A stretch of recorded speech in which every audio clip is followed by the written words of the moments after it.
Hello! ഇന്ന് ഒത്തിരി ഉടംകൊല്ലി മുളക് കിട്ടിയിട്ടുണ്ടായിരുന്നു കേട്ടോ. അപ്പം നമ്മുടെ വീട്ടിലെ ആവശ്യങ്ങളൊക്കെ കഴിഞ്ഞ് കഴിഞ്ഞാല് പച്ചക്കറികൾ എന്തെങ്കിലും അധികം ഉണ്ടെങ്കിൽ ഞാൻ ആർക്കെങ്കിലും കൊടുക്കാറാണ് പതിവ്. അപ്പോൾ നമ്മുടെ വീടിനടുത്തുള്ള ഒരു വീട്ടിൽ കൊടുക്കാനായിട്ട് രാവിലെ മുളകൊക്കെ പറിച്ച് പാക്ക് ചെയ്തെടുത്തു.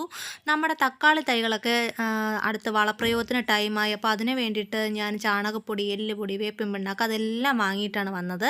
നമ്മുടെ മീനുകുട്ടന്മാരെയൊക്കെ കണ്ടില്ലേ? അപ്പോൾ ഇവരുടെ കൂടെ ഒപ്പം ഇടാനായിട്ട് ഞാൻ 2 പുതിയ മീനുകളെ കൂടെ വാങ്ങിയിട്ടുണ്ട് കേട്ടോ. ഒരു വൈറ്റും ബ്ലാക്കും 2 പേരെ വാങ്ങിച്ചുകൊണ്ട് വന്നിട്ടുണ്ടായിരുന്നു. അപ്പോൾ അവരെ നമുക്ക് ഈ ടാങ്കിലോട്ട് മാറ്റാം. അപ്പോൾ അവർ പുതിയ വെള്ളവുമായിട്ടൊക്കെ ഒന്ന് പരിചയമായി വരുന്നത് വരെ ഒന്ന് അല്പസമയം കൊടുത്താൽ മാത്രമേ അവർ നമ്മൾ പുറത്തോട്ട് ഇറങ്ങി വരത്തുള്ളൂ. അവർ അതുമായിട്ടൊക്കെ ഒന്ന് റെഡിയായി വരട്ടെ. അതിനുള്ള ടൈം കൂടെ നമുക്ക് കൊടുക്കാം. അപ്പോൾ എൻ്റെ കുഞ്ഞു വീഡിയോ ഇഷ്ടമായിട്ടുണ്ടെങ്കിൽ ലൈക്ക് ചെയ്യുക, ഷെയർ ചെയ്യുക, സബ്സ്ക്രൈബ് ചെയ്യുക.